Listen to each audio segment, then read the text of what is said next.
Bonjour Louise Bernard. Bonjour tout le monde. Au sommaire de votre journal des médias, Alors Louise. une information qui vient de tomber et puis après il sera question de surprise. Les deux viennent de TF1, l'une concerne Danse avec les stars, l'autre le programme diffusé ce soir. Il sera aussi question de victoire, celle de Thierry Ardisson contre C8 et celle des salles de cinéma américaines. Mais d'abord les audiences, le week-end, mais d'abord hier soir, qu'ont regardé les Français? Alors hier soir ils ont regardé TF1, le film Equalizer 2, 4 340 000 téléspectateurs devant un bon score, 22,5% de part d'audience. Deuxième, un film également, le film Médecin de campagne sur France 2 avec François Cluzet notamment, 3 600 000 téléspectateurs, 17,3% de part d'audience. Un bon score aussi pour France 2 pour le cinéma du dimanche. Et puis troisième, M6 dans sa haute moyenne avec un zone interdite sur les guerres de voisinage, conflit du quotidien. J'embrasse ma voisine qui a fait la fête tout le week-end. 2 367 000 téléspectateurs, 11,3% de part d'audience. Ça a chauffé hier sur les réseaux sociaux au sujet de cette émission, justement avec des photos dingues. Je sais pas ce qui va se passer ensuite. On passe aux audiences du week-end, Louise. Qu'ont regardé les Français d'abord samedi soir? Alors c'était la bataille entre TF1 et France 2, bataille de concours musicaux. D'un côté The Voice qui lançait sa saison anniversaire, 10 ans, et puis de l'autre Nagui qui lançait lui sa création française The Artist. Bataille largement remportée par TF1, 4 600 000 téléspectateurs contre 1 300 000 seulement devant France 2. La chaîne est seulement 4e de la soirée. C'est vraiment un échec cuisant. Je vous donne donc le classement pour samedi. TF1 en tête, comme je vous le disais, très bon lancement, suivi par France 3 avec Amour à mort, 3 millions de téléspectateurs devant ce téléfilm policier en rediffusion. Et puis M6, 3e avec sa série Dr Haro, 1 800 000 téléspectateurs. Et vendredi soir? C'était une bien meilleure soirée pour France 2 puisqu'elle était leader grâce à sa série Candice Renoir, 4 millions de fidèles, suivi de TF1 qui proposait un divertissement avec Soprano et Camille Combal, 3 200 000. C'est mieux que les scores que faisait Jarry les semaines précédentes. Et puis enfin M6 légèrement en baisse par rapport à la semaine dernière avec sa traditionnelle série NCIS mais qui se maintient quand même bien, 1 800 000 téléspectateurs. Culture Média. On commence le journal des médias avec cette nouvelle qui vient de tomber il y a quelques instants. Oui, vous l'avez peut-être entendu dans le flash, mais je vous la redis si vous venez de nous rejoindre. CNews annonce dans un communiqué que Éric Zemmour ne sera plus à l'antenne, ne pourra plus faire l'émission Face à l'info. CNews qui dit être contrainte de renoncer. Cela fait suite à la décision du CSA de décompter le temps de parole du polémiste.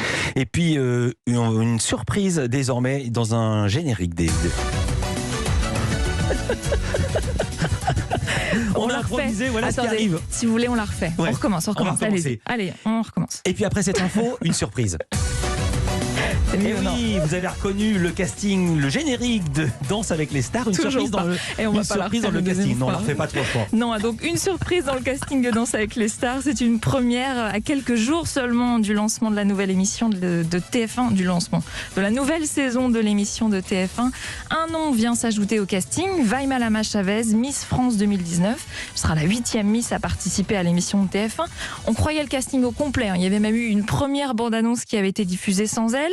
Et puis finalement, on ne sera même pas au bout de nos surprises parce que le Parisien qui a révélé l'info annonce que d'autres noms surprises pourraient suivre. Et vendredi, je vous donnerai tous les détails de cette nouvelle saison de Danse avec les stars qui sera de retour après 2 ans d'absence. Thierry Ardisson gagne son procès en appel contre C8. Un procès qui fait suite à l'arrêt de son émission Salut les Terriens en 2019. L'animateur avait refusé de continuer de produire son talk show s'il devait le faire pour 2 fois moins cher. La chaîne l'avait alors supprimé en mai 2019, soit 1 mois et demi seulement avant la fin de la saison, ce qui avait poussé Thierry Ardisson à poursuivre C8. Première bataille remportée en janvier 2020, mais l'animateur et producteur juge alors les indemnités accordées par le tribunal de commerce insuffisantes. C'était 800 000 € environ. Cette fois en appel, sa boîte de production va toucher 3 800 000 € pour rupture brutale des relations commerciales. Une somme à laquelle s'ajoute 2 700 000 € environ pour Téléparis. C'est le prestataire qui assurait le tournage de l'émission et c'est une boîte dont Thierry Ardisson détient la moitié des parts. C8 de son côté touchera 50 000 € pour violation de la clause de confidentialité. Salut les terriens! Salut les terriens! La suite du journal avec le retour de Joséphine Ange Gardien sur TF1 ce soir. Petite musique que plusieurs générations connaissent bien. Un retour surprise parce que TF1 devait diffuser la suite de sa série Une mère parfaite, mais tout a été chamboulé par la mort de Belmondo la semaine dernière. La série n'est donc pour l'instant pas diffusée. L'autre consolation, un épisode inédit de Joséphine Ange Gardien. Alors Mimi Mati se retrouve cette fois à aider une créatrice de mode qui est jouée par Victoria Abril. Elle doit gérer la préparation d'un défilé très important pour sa marque et une opération médicale tout aussi capitale. Un épisode dans l'univers de la haute couture, c'est une première. Et oui, Mimi Mati nous a confié être ravie du résultat. On avait ce couturier qui habille toutes les Miss France et qui nous a prêté toute sa collection avec des choses très anciennes et des choses complètement récentes et futuristes, qui a créé des robes pour nous pour que ça fasse pas kitsch, quoi. Et c'est ce qui transparaît, je trouve, quand on voit l'épisode. Moi, je l'ai adoré parce que on se dit pas, tiens, un épisode de plus sur la mode, on va voir 4 robes qui se courent après et puis voilà. Et l'univers de la mode, on s'attendait à voir Joséphine dans beaucoup d'univers, mais peut-être pas dans celui-là. C'est sûr que j'ai jamais postulé pour être mannequin. Première, alors que la série compte près de 100 épisodes. Elle existe depuis 1997. Aucune lassitude, nous promet Mimi Mati, d'autant que si son personnage reste le même, en fait, il change de métier à chaque fois, à chaque épisode. Et puis en plus de trouver des thèmes nouveaux pour les épisodes, l'équipe essaie de faire évoluer un petit peu la série quand même au fur et à mesure des années. On garde la base qui est de traiter d'un sujet de société qui peut toucher tout le monde, sauf que tout le monde n'a pas la chance d'avoir un ange gardien, mais on essaye de rester dans l'air du temps. Les derniers épisodes, c'est plus punchy. Joséphine est beaucoup plus féminine et je dirais casse-couille. on ose des trucs parce qu'elle veut arriver à tout prix au bout de ses missions, et c'est vrai que faut pas changer une série qui marche, faut juste la faire évoluer, peut-être plus dans l'air du temps, dans la réalisation, et c'est ce qu'on a essayé de faire depuis quelques années, quoi. Voilà, Joséphine Ange Gardien, haute couture, diffusée ce soir à 21h05 sur TF1. Et puis on termine ce journal avec une information en provenance des États-Unis. Les films Disney vont passer par la case cinéma avant d'être mis en ligne sur la plateforme justement Disney+.